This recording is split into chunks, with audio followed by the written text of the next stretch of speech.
The Soviet-Afghan War changed the way helicopters were used forever.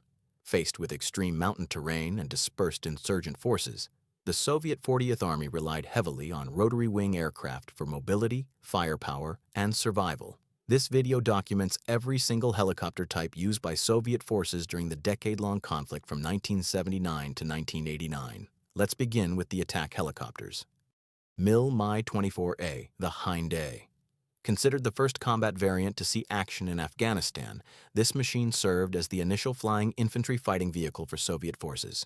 It featured a distinctive greenhouse cockpit with side-by-side seating and was armed with a flexible 12.7mm machine gun plus AT-2 Swatter missiles guided by manual joystick control. While it struggled with the thin mountain air due to underpowered TV-2-117 engines and suffered from poor ballistic protection, it established the Hind's reputation as a fearsome ground attack platform and introduced the concept of the armored gunship to the theater.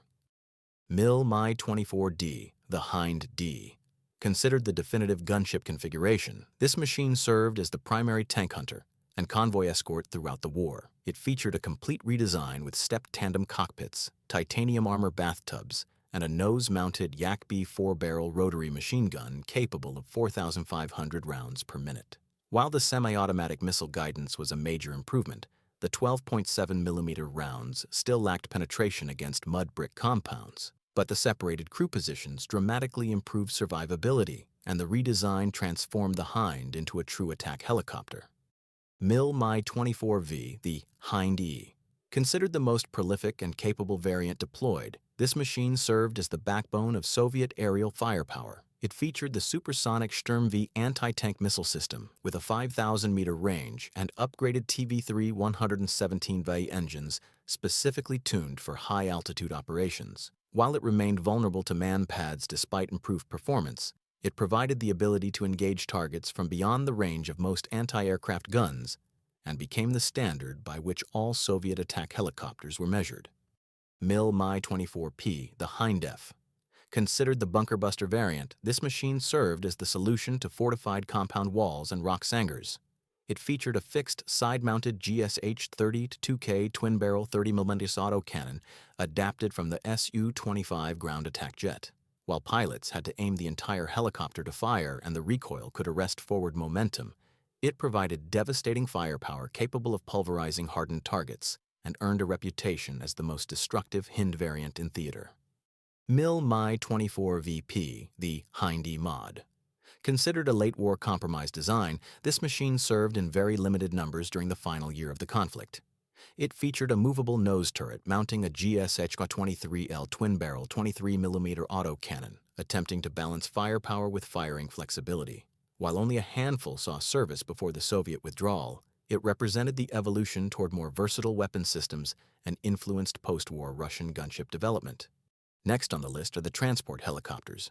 Unlike the attack-focused Hinds, these machines were designed specifically for troop insertion, logistics, and keeping isolated garrisons supplied across Afghanistan's impossible terrain.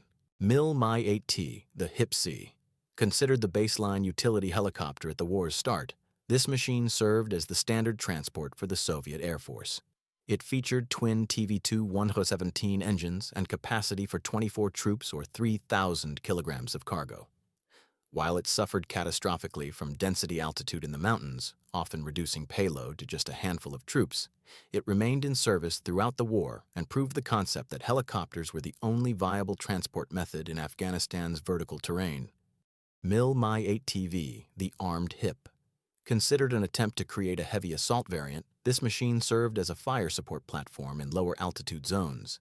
It featured heavy steel armor plating around the cockpit and external hardpoints capable of carrying up to 64 rockets, bombs, or anti-tank missiles. While the massive weight of armor and weapons made it dangerously underpowered and sluggish in formation, it provided suppressive firepower during troop insertions and demonstrated the versatility of the Hip airframe.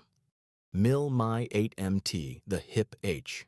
Considered the game-changing upgrade that saved Soviet air mobility, this machine served as the tactical workhorse that dominated the second half of the war. It featured significantly more powerful TV-3-170MT engines, a port-side tractor-tail rotor configuration, and an onboard auxiliary power unit for remote operations. While still vulnerable to the growing MANPADS threat, It restored the ability to conduct air assaults at altitudes up to 6,000 meters and became the definitive symbol of Soviet rotary-wing capability, with its legacy continuing in global military service today.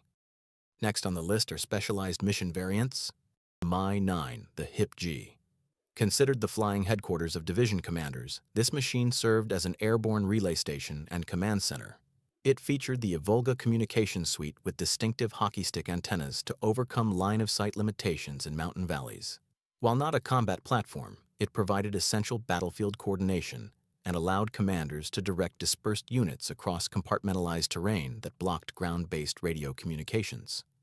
Mi-8MB, the bisector. Considered the lifeline for wounded Soviet soldiers, this machine served as the dedicated Medevac platform throughout the war. It featured oxygen systems, stretcher racks, and basic surgical equipment for in-flight stabilization.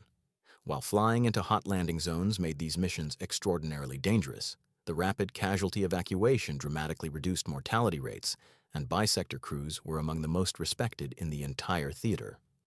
Mi-8TZ, the flight refueling tanker. Considered a mobile gas station for forward operations, this machine served to extend the combat radius of strike helicopters deep into enemy territory. It featured auxiliary fuel tanks and pumping equipment in the cargo hold for ground refueling operations, while limited to establishing temporary forward arming and refueling points rather than aerial refueling. It enabled sustained operations far from secure air bases and gave Soviet forces unprecedented operational reach. Mi-8PPA, the Hip-K. Considered the electronic countermeasures platform, this machine served to jam enemy communications and disrupt anti-aircraft systems. It featured massive Azalea jamming pods mounted on the fuselage sides. While the Mujahideen initially had limited radio sophistication, late-war missions attempted to interfere with proximity-fused shells and early MANPADS guidance, though with limited success against advanced systems like the Stinger.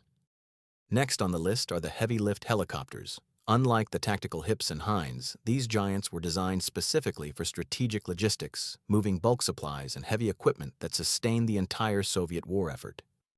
Mi-6, the Hook. Considered the world's largest helicopter when introduced, this machine served as the backbone of Soviet strategic airlift in the early war years. It featured twin Soloviev D-25I engines, stub wings for lift augmentation and forward flight, and capacity for 12,000 kilograms of cargo. While its slow speed and massive size made it extremely vulnerable to ground fire, restricting it to rear area logistics, it transported artillery pieces and armored vehicles that were simply too heavy for any other aircraft and kept provincial garrisons supplied with bulk fuel and ammunition. Mi-22, the Hook-C. Considered the Army-level mobile headquarters, this machine served as a robust communications node for large-scale operations. It featured extensive command and control equipment within the spacious Mi-6 airframe. While operationally similar to the smaller Mi-9 but on a grander scale, it allowed senior command staff to coordinate multi-battalion operations and represented the ultimate expression of Soviet airborne command philosophy. Mi-26, the Halo.